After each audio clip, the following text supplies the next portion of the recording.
വിശുദ്ധ മർക്കോസ് എഴുതിയ സുവിശേഷം അധ്യായം 16 വാക്യങ്ങൾ 9 മുതൽ 20 വരെ ശിഷ്യർക്ക് പ്രത്യക്ഷപ്പെടുന്നു. ആഴ്ചയുടെ 1-ാം ദിവസം രാവിലെ ഉയർത്തെഴുന്നേറ്റതിന് ശേഷം യേശു ആദ്യം മഗ്ദലേന മറിയത്തിന് പ്രത്യക്ഷപ്പെട്ടു. ഇവളിൽ നിന്നാണ് അവൻ 7 പിശാചുകളെ പുറത്താക്കിയത്. അവൾ ചെന്ന് അവനോടുകൂടി ഉണ്ടായിരുന്നവരെ വിവരമറിയിച്ചു. അവർ ദുഃഖത്തിലാണ്ട് വിലപിച്ചിരിക്കുകയായിരുന്നു. അവൻ ജീവിച്ചിരിക്കുന്നുവെന്നും അവൾക്ക് കാണപ്പെട്ടു എന്നും കേട്ടപ്പോൾ അവർ വിശ്വസിച്ചില്ല. ഇതിനുശേഷം അവരിൽ 2 പേർ ഗ്രാമത്തിലേക്ക് നടന്നു പോകുമ്പോൾ അവൻ വേറൊരു രൂപത്തിൽ അവർക്ക് പ്രത്യക്ഷപ്പെട്ടു. അവർ പോയി ബാക്കിയുള്ളവരെ വിവരമറിയിച്ചു. അവരെയും അവർ വിശ്വസിച്ചില്ല. ശിഷ്യഗണത്തിന് പ്രേക്ഷിത ദൗത്യം. പിന്നീട് അവർ 11 പേർ ഭക്ഷണത്തിനിരിക്കുമ്പോൾ അവൻ അവർക്ക് പ്രത്യക്ഷപ്പെട്ടു. ഉയർപ്പിക്കപ്പെട്ടതിന് ശേഷം തന്നെ കണ്ടവരെ വിശ്വസിക്കാത്തത് നിമിത്തം അവരുടെ വിശ്വാസരാഹിത്യത്തെയും ഹൃദയകാഠിന്യത്തെയും അവൻ കുറ്റപ്പെടുത്തി. അവൻ അവരോട് പറഞ്ഞു, നിങ്ങൾ ലോകമെങ്ങും പോയി എല്ലാ സൃഷ്ടികളോടും സുവിശേഷം പ്രസംഗിക്കുവിൻ. വിശ്വസിച്ച് സ്നാനം സ്വീകരിക്കുന്നവൻ രക്ഷിക്കപ്പെടും, വിശ്വസിക്കാത്തവൻ ശിക്ഷിക്കപ്പെടും. വിശ്വസിക്കുന്നവരോട് കൂടെ ഈ അടയാളങ്ങൾ ഉണ്ടായിരിക്കും. അവർ എന്റെ നാമത്തിൽ പിശാചുക്കളെ ബഹിഷ്കരിക്കും, പുതിയ ഭാഷകൾ സംസാരിക്കും, അവർ സർപ്പങ്ങളെ കയ്യിലെടുക്കും, മാരകമായ എന്തു കുടിച്ചാലും അത് അവരെ ഉപദ്രവിക്കുകയില്ല. അവർ രോഗികളുടെ മേൽ കൈകൾ വയ്ക്കും, അവർ സുഖം പ്രാപിക്കുകയും ചെയ്യും. യേശുവിന്റെ സ്വർഗാരോഹണം. കർത്താവായ യേശു അവരോട് സംസാരിച്ചതിന് ശേഷം സ്വർഗത്തിലേക്ക് സംവഹിക്കപ്പെട്ടു. അവൻ ദൈവത്തിന്റെ വലത്തുഭാഗത്ത് ഉപവിഷ്ടനായി.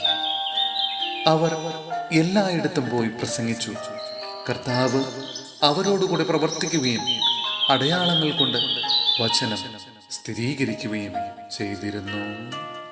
സഹോദരരെ, ഹെബ്രായർക്കുള്ള ലേഖനം അധ്യായം 10 വാക്യങ്ങൾ 1 മുതൽ 14 വരെ. എന്നേക്കുമുള്ള ഏകബലി. നിയമം വരാനിരിക്കുന്ന നന്മകളുടെ നിഴൽ മാത്രമാണ്, അവയുടെ തനി രൂപമല്ല. അതിനാൽ ആണ്ടുതോറും ഒരേ ബലി തന്നെ അർപ്പിക്കപ്പെടുന്നെങ്കിലും അവയിൽ സംബന്ധിക്കുന്നവരെ പൂർണ്ണരാക്കാൻ അവയ്ക്ക് ഒരിക്കലും കഴിയുന്നില്ല. അവയ്ക്ക് കഴിഞ്ഞിരുന്നെങ്കിൽ ബലിയർപ്പണം തന്നെ നിന്നുപോകുമായിരുന്നില്ലേ? ആരാധകർ ഒരിക്കൽ ശുദ്ധീകരിക്കപ്പെട്ടിരുന്നെങ്കിൽ പിന്നെ പാപത്തെക്കുറിച്ച് യാതൊരു അവബോധവും അവർക്കുണ്ടാകുമായിരുന്നില്ല.